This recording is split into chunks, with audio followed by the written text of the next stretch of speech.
यह कहानी एक भव्य जहाज टाइटैनिक की है, जिसे दुनिया का सबसे सुरक्षित जहाज माना जाता था। लेकिन पहली ही यात्रा में यह एक दर्दनाक हादसे का शिकार हो गया। इस ऐतिहासिक घटना के बीच पनपी एक दिल छू लेने वाली प्रेम कहानी, जिसमें एक अमीर परिवार की लड़की रोज और एक साधारण लेकिन जिंदा दिल युवक जैक की मुलाकात होती है। जब जहाज एक हिमखंड से टकराकर डूबने लगता है तो चारों तरफ अफरा तफरी मच जाती है। रोज और जैक अपनी जान बचाने के लिए संघर्ष करते हैं। क्या जैक और रोज इस हादसे से बच पाएंगे? क्या उनका प्यार वक्त के तूफान को झेल पाएगा? कहानी की शुरुआत में कुछ हाई टेक पनडुब्बियां नॉर्थ अटलांटिक महासागर में 3,800 मीटर की गहराई में होती हैं। दरअसल 84 साल पहले 15 अप्रैल 1912 को टाइटैनिक जहाज समुद्र में डूब गया था और उसके साथ एक बेहद कीमती हीरा the heart of the ocean भी खो गया था। अब उसी हीरे की तलाश में ब्रॉक लेविट अपनी टीम के साथ यहाँ आया है। काफी खोजबीन के बाद उन्हें एक लॉकर मिलता है, जिसे वे तुरंत अपने जहाज पर ले आते हैं। सतह पर पहुंचकर सभी लोग बहुत खुश होते हैं और उत्सुकता से लॉकर खोलते हैं, लेकिन अंदर उन्हें कुछ खास नहीं मिलता। बस कुछ नोट्स और एक ड्राइंग होती है। पहले तो वे निराश हो जाते हैं, लेकिन जब वे ड्राइंग को गौर से देखते हैं तो पता चलता है कि यह एक लड़की की स्केच है, जिसने अपने गले में वही हीरा पहना हुआ है। स्केच के साथ एक तारीख लिखी होती है, 14 अप्रैल 1912, यानी यह वही समय था जिसके एक दिन बाद टाइटैनिक समुद्र में समा गया था। यह खोज बड़ी खबर बन जाती है और दुनिया भर के न्यूज चैनलों पर दिखाई जाने लगती है। इसके बाद एक बूढ़ी औरत दिखाई जाती है जो अपने घर में मिट्टी के बर्तन बना रही होती है। तभी उसकी नजर टीवी पर चल रही खबर पर पड़ती है, जिसमें ब्रॉक लेविट अपनी खोज के बारे में बता रहा होता है। वह अपनी पोती से टीवी की आवाज बढ़ाने को कहती है और न्यूज देखकर कहती है, कमाल की बात है। दरअसल ये बूढ़ी औरत कोई और नहीं बल्कि वही महिला है जिसका स्केच टाइटैनिक से मिला था। उसका नाम रोज डॉसन है। वह अपनी पोती से कहती है कि ब्रॉक लेविट को फोन लगाए। फोन पर वह ब्रॉक से पूछती है, क्या आपको हार्ट ऑफ द ओशन मिल गया? ब्रॉक जवाब देता है, नहीं, लेकिन क्या आप बता सकती हैं कि इस स्केच में यह महिला कौन है? तब रोज जवाब देती है, हाँ, वह स्केच वाली लड़की मैं ही हूँ। इसके बाद ब्रॉक और उसकी टीम रोज और उसकी पोती को हेलीकॉप्टर भेजकर अपने जहाज पर बुलाते हैं। शिप पर पहुंचने के बाद ब्रॉक रोज से कुछ सवाल पूछता है ताकि यह पक्का किया जा सके कि वह सच में वही लड़की है जिसका स्केच उन्हें मिला था। जब यह कंफर्म हो जाता है तो ब्रॉक की टीम रोज को टाइटैनिक के डूबने का एक 3D वीडियो दिखाती है। वीडियो देखकर रोज कहती है, ये हादसे को समझाने के लिए अच्छा है, लेकिन मैं आज भी वही दर्द महसूस कर सकती हूँ जो मैंने उस दिन झेला था। ब्रॉक पूछता है, क्या आप हमें पूरी कहानी बता सकती हैं? रोज जवाब देती है, हाँ, और अपनी कहानी बताना शुरू करती है। 84 साल पहले टाइटैनिक को सपनों का जहाज कहा जाता था। इसके बाद सीन फ्लैशबैक में चला जाता है, जहां 17 साल की रोज अपनी मां और मंगेतर कैल हॉकली के साथ टाइटैनिक पर सफर कर रही होती है। वे सभी साउथहैम्पटन से न्यूयॉर्क जा रहे होते हैं। इस जहाज में 3 तरह के लोग सफर कर रहे होते हैं, फर्स्ट क्लास, सेकंड क्लास और थर्ड क्लास। फर्स्ट क्लास में राजा महाराजा, अमीर लोग और बड़े बिजनेसमैन सफर कर रहे होते हैं। सेकंड क्लास में छोटे कारोबारी और मिडिल क्लास के लोग होते हैं। थर्ड क्लास में वे लोग होते हैं जो महंगी टिकट नहीं खरीद सकते, ज्यादातर गरीब और मजदूर वर्ग के यात्री। इसके बाद जैक डॉसन नाम का एक लड़का दिखाया जाता है जो दोस्तों के साथ ताश खेल रहा होता है। इस खेल में जो जीतता है उसे टाइटैनिक की टिकट मिलने वाली थी। किस्मत जैक का साथ देती है और वह अपने दोस्त के साथ यह टिकट जीत जाता है। तभी एक आदमी उन्हें बताता है कि जहाज 5 मिनट में रवाना होने वाला है। यह सुनकर जैक और उसका दोस्त तेजी से भागते हैं और किसी तरह जहाज में चढ़ जाते हैं। टाइटैनिक को देखने के लिए वहां भारी भीड़ जमा होती है। दरअसल टाइटैनिक उस समय का सबसे बड़ा और शानदार जहाज था, जिसमें सफर करना हर किसी का सपना था। इसके बाद टाइटैनिक अपनी मंजिल की ओर बढ़ने लगता है। जहाज के कैप्टन और अधिकारी उसके सबसे ऊंचे हिस्से पर खड़े होकर उसे पूरी रफ्तार से चलाने का आदेश देते हैं और जहाज 21 नॉट की टॉप स्पीड पर चलने लगता है। अब रोज दिखाई जाती है। उसे आर्ट्स का बहुत शौक होता है, इसलिए वह अपने साथ कई पुरानी और कीमती पेंटिंग्स लेकर आई होती है। रोज अपनी फैमिली के साथ लंच कर रही होती है। वहां जहाज के इंजीनियर और मालिक भी मौजूद होते हैं, लेकिन रोज को उनकी बोरिंग बातें पसंद नहीं आती, इसलिए वह टेबल से उठकर बाहर चली जाती है। उधर जैक और उसका दोस्त डेक पर बैठे बातें कर रहे होते हैं। तभी जैक की नजर रोज पर पड़ती है। रोज इतनी खूबसूरत होती है कि जैक बस उसे देखता ही रह जाता है। तभी रोज के पास क्लेटन आता है और उसे अंदर चलने के लिए कहता है। ये देखकर जैक का दोस्त जैक से कहता है, वो शाही परिवार का हीरा है, उसे पाने का ख्वाब मत देखो, वो तुम्हें कभी नहीं मिलेगी। अब रात के खाने के समय रोज बहुत उदास होती है। उसके दिमाग में उसकी माँ की बातें घूम रही होती हैं कि अमीर परिवारों को अपनी शान बनाए रखने के लिए पार्टियों में जाना पड़ता है, संगीत सुनना पड़ता है, अच्छे कपड़े पहनने पड़ते हैं और लोगों के साथ तहजीब से पेश आना पड़ता है। लेकिन रोज को यह सब बिल्कुल पसंद नहीं था। वह अपनी जिंदगी को जीना भूल चुकी थी, इसलिए वह खुद को खत्म करने का फैसला कर लेती है। दरअसल वह ऐसी जिंदगी नहीं चाहती थी जिसमें उसे आजादी न मिले। वह अपने मंगेतर क्लेटन को भी पसंद नहीं करती थी। अब जैसे ही रोज जहाज से कूदकर अपनी जान देने वाली होती है,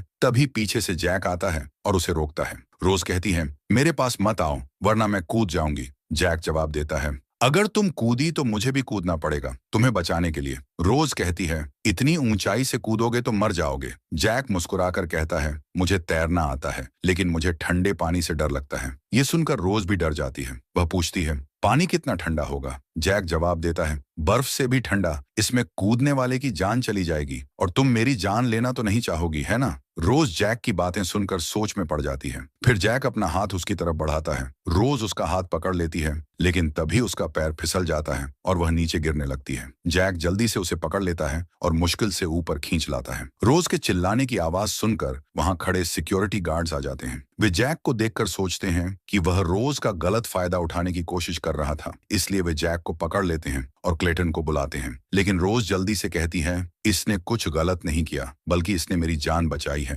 रोज आगे बताती है, मैं रेलिंग पर खड़ी होकर जहाज के प्रोपेलर को देख रही थी, तभी मेरा पैर फिसल गया और मैं गिरने वाली थी, लेकिन जैक ने सही समय पर आकर मेरी जान बचा ली। ये सुनकर सिक्योरिटी गार्ड्स जैक की तारीफ करते हैं और उसे शाबाशी देते हैं। फिर क्लेटन रोज से कहता है, इसे इनाम में कुछ रुपए दे दो। लेकिन रोज तुरंत बोल पड़ती है, मेरी जान बचाने की कीमत सिर्फ रुपए? क्या मेरी जान इतनी सस्ती है? ये सुनकर क्लेटन जैक से कहता है, क्यों ना आप कल शाम का खाना हमारे साथ खाएं? जैक इसके लिए मान जाता है। इसके बाद रोज अपने कमरे में चली जाती है। थोड़ी देर बाद क्लेटन उसके पास आता है। वह रोज को एक खूबसूरत नेकलेस पहनाता है और कहता है, इसे हार्ट ऑफ द ओशन कहते हैं, इसे सिर्फ शाही लोग पहन सकते हैं। अगली सुबह रोज जैक से मिलने आती है और कहती है, मैं तुम्हें कल रात के लिए धन्यवाद कहने आई हूँ। जैक उससे पूछता है, आखिर ऐसा क्या हुआ था जो तुम अपनी जान देने वाली थी? रोज अपनी उंगली में पहनी रिंग दिखाती है और कहती है, मुझे जबरदस्ती रिश्तों में बांधा जा रहा है। मुझे यह शादी करनी पड़ रही है जबकि मैं नहीं चाहती। मुझे यह शाही जिंदगी भी नहीं चाहिए, लेकिन इसे जीने के लिए मजबूर किया जा रहा है। जैक उसे ध्यान से देखता है और पूछता है, क्या तुम क्लेटन से प्यार करती हो? रोज इस सवाल का कोई जवाब नहीं देती। वह बस जैक का हाथ पकड़कर खड़ी रहती है। दरअसल रोज को आज पहली बार थोड़ा अच्छा महसूस हो रहा होता है। इसके बाद रोज जैक की ड्राइंग्स देखती है और उनसे जुड़ी कहानियों के बारे में पूछती है। जैक उसे अपनी बनाई हुई तस्वीरों के बारे में बताने लगता है। बातों ही बातों में शाम हो जाती है। तभी रोज की माँ अपनी कुछ सहेलियों के साथ वहां आ जाती है। रोज जैक को उनसे मिलवाती है, लेकिन उसकी माँ खुश नहीं होती। उसकी नजर में जैक सिर्फ एक मामूली आदमी था। इसके बाद वह रोज को वहां से ले जाती है। वहीं एक लेडी जिसका नाम मिस ब्राउन होता है, जो रोज की माँ की सहेली थी, वो जैक से पूछती है, तुम आज रात डिनर के लिए क्या पहनने वाले हो? जैक अपने कपड़ों की तरफ इशारा करता है, यानी कि वह इन्हीं कपड़ों में जाएगा। लेकिन मिस ब्राउन उसे अपने साथ ले जाती है। वह जैक को अच्छे कपड़े पहनाती है और कहती है, ये कपड़े मैंने अपने बेटे के लिए बनवाए थे और तुम भी मेरे बेटे जैसे ही हो। इसके बाद जैक अच्छे से तैयार होकर पार्टी में पहुंचता है। डिनर टेबल पर रोज की माँ और क्लेटन उसकी बेइज्जती करने की कोशिश करते हैं। क्लेटन तंज कसते हुए कहता है, मिस्टर डॉसन, आप थर्ड क्लास से आए हैं, है ना? न तो कोई बिजनेस है और न ही कोई ठिकाना। लेकिन जैक मुस्कुराकर जवाब देता है, कल तक मैं फुटपाथ पर था और आज आप सभी के साथ बैठकर चैंपियन पी रहा हूँ। फिर वह कहता है, जिंदगी किसी भी वक्त कोई भी मोड़ ले सकती है, इसीलिए हमें इसका हर एक पल जी भर के जीना चाहिए और उसे महसूस करना चाहिए जो भी जिंदगी हमें देती है। जैक की ये बातें सुनकर वहां बैठे सभी लोग खुश हो जाते हैं। फिर जैक वहां से जाने का फैसला करता है, लेकिन जाने से पहले वह रोज के हाथ में एक पर्ची दे देता है जिसमें लिखा होता है, मुझे रात 9 बजे गाड़ी के पास मिलो। रोज ठीक 9 बजे वहां पहुंच जाती है, जहां जैक उससे पूछता है कि क्या वह असली पार्टी में जाना चाहेगी। इसके बाद वे दोनों थर्ड क्लास में जाकर खूब मजे करते हैं और नाचते हैं। लेकिन क्लेटन के एक आदमी की नजर रोज पर पड़ जाती है, जो जाकर क्लेटन को सब कुछ बता देता है। ये सुनकर क्लेटन को बहुत गुस्सा आता है और वह रोज पर चिल्लाता है। शाम को रोज की माँ उसके पास आती है और कहती है कि वे धीरे धीरे गरीब हो रहे हैं, उनके पास सिर्फ उनका नाम ही बचा है और अगर रोज ने क्लेटन से शादी नहीं की तो वे सब सड़क पर आ जाएंगे। ये सुनकर रोज कहती है कि आखिर हमेशा उसे ही क्यों समझौता करना पड़ता है। वह अपनी माँ पर स्वार्थी होने का आरोप लगाती है कि वह सिर्फ अपने फायदे के लिए उसकी जिंदगी बर्बाद कर रही है। इस पर उसकी माँ जवाब देती है कि रोज भी स्वार्थी है, जिसे अपने परिवार की कोई परवाह नहीं है। ये सब सुनने के बाद रोज अपनी माँ की बात मान लेती है और क्लेटन से शादी के लिए तैयार हो जाती है। अगले दिन जैक रोज से मिलने के लिए फर्स्ट क्लास चैम्बर में जाता है, लेकिन वहां खड़े गार्ड्स उसे अंदर जाने नहीं देते और बाहर निकाल देते हैं। इसके बाद हम देखते हैं कि रोज जहाज के कैप्टन स्मिथ और थॉमस के साथ खड़ी होती है। तभी एक आदमी आता है और कैप्टन को आइसबर्ग की चेतावनी देता है। ये सुनकर रोज को चिंता होने लगती है, लेकिन कैप्टन इस चेतावनी को नजरअंदाज करते हुए कहता है कि ऐसे मौसम में बर्फ का होना आम बात है और सब ठीक है। इसके बाद जब रोज थॉमस से बात करती हुई जा रही होती है तो पीछे से जैक आता है और उसे रोककर अपने दिल की सारी बातें कह देता है, लेकिन रोज कुछ नहीं कहती और वहां से चली जाती है। शाम के समय जैक जहाज के अगले हिस्से पर खड़ा होकर कुछ सोच रहा होता है। तभी रोज वहां आती है और कहती है कि उसने अपना इरादा बदल लिया है। ये सुनकर जैक बहुत खुश हो जाता है और रोज से कहता है कि वह अपनी आंखें बंद करे। फिर वह उसे जहाज की सबसे आगे वाली रेलिंग पर खड़ा करता है और अपने हाथ फैलाने को कहता है। जब रोज अपनी आंखें खोलती है तो सामने का नजारा देखकर बहुत खुश हो जाती है। इसके बाद रोज जैक को अपने पेंटिंग वाले कमरे में ले जाती है, जहां जैक उसकी पेंटिंग कलेक्शन देखकर बहुत खुश होता है। तभी रोज जैक को हार्ट ऑफ द ओशन नाम का डायमंड नेकलेस दिखाती है और कहती है कि वह चाहती है कि जैक उसके इस नेकलेस के साथ एक पेंटिंग बनाए। जैक इसे मान लेता है और पेंटिंग पूरी होने के बाद उस पर तारीख लिख देता है, 14 अप्रैल 1912। इसके बाद रोज अपना नेकलेस उतारकर जैक को देती है और कहती है कि इसे लॉकर में रख दो। जैक लॉकर में रखने जाता है, लेकिन गलती से अपनी ड्राइंग भी उसी में रख देता है। तभी वहां किसी के आने की आवाज आती है, जिसे सुनकर रोज फटाफट जैक को लेकर वहां से निकल जाती है। दरअसल ये आवाज क्लेटन के आदमी के आने की होती है,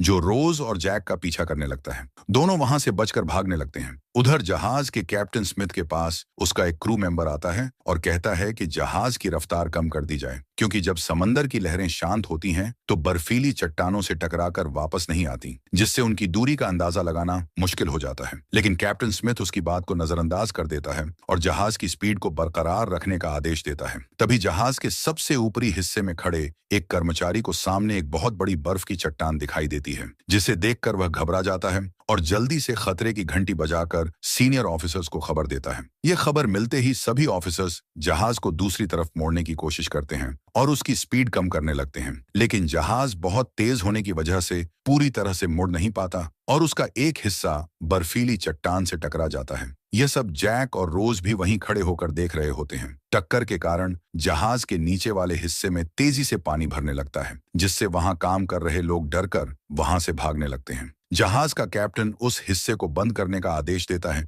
जिससे कुछ लोग वहीं फंस जाते हैं। धीरे धीरे फर्स्ट क्लास कैबिनेट में पानी भरने लगता है और लोग वहां से भागने लगते हैं। अब रोज और जैक जहाज की टक्कर के बारे में क्लेटन को बताने के लिए जाते हैं, लेकिन तभी क्लेटन का आदमी चुपके से जैक की जेब में हार्ट ऑफ द ओशन रख देता है। इसके बाद जैसे ही वे क्लेटन के पास पहुंचते हैं, वह जैक की तलाशी करवाता है और उसकी जेब से नेकलेस निकल आता है। क्लेटन जैक को चोरी के इल्जाम में गिरफ्तार करवा देता है, लेकिन जैक रोज से कहता है कि मुझ पर भरोसा करो, मैंने यह नहीं चुराया, ये क्लेटन की चाल है। लेकिन कोई उसकी बात नहीं सुनता और एक पुलिस वाला उसे अपने ऑफिस में ले जाकर एक पाइप से बांध देता है। इसके बाद हम एंड्रूस को देखते हैं, जो कैप्टन के साथ मीटिंग करता है और बताता है कि उनके पास सिर्फ 1 घंटा बचा है, जिसके बाद यह जहाज पूरी तरह डूब जाएगा। यह सुनकर वहां मौजूद सभी लोग घबरा जाते हैं। वहीं दूसरी तरफ क्लेटन रोज से बहुत बदतमीजी से बात करता है और उसे थप्पड़ भी मारता है। बाहर सभी यात्रियों को लाइफ जैकेट पहनने के लिए दी जाती है, लेकिन जहाज के क्रू मेंबर किसी भी यात्री को यह नहीं बताते कि जहाज 1 घंटे में डूबने वाला है। सबसे पहले फर्स्ट क्लास और सेकंड क्लास के लोगों को बाहर निकाला जाता है, लेकिन थर्ड क्लास वालों को गेट पर ही रोक दिया जाता है। इसी बीच एंड्रूस, जिसने इस जहाज को बनाया था,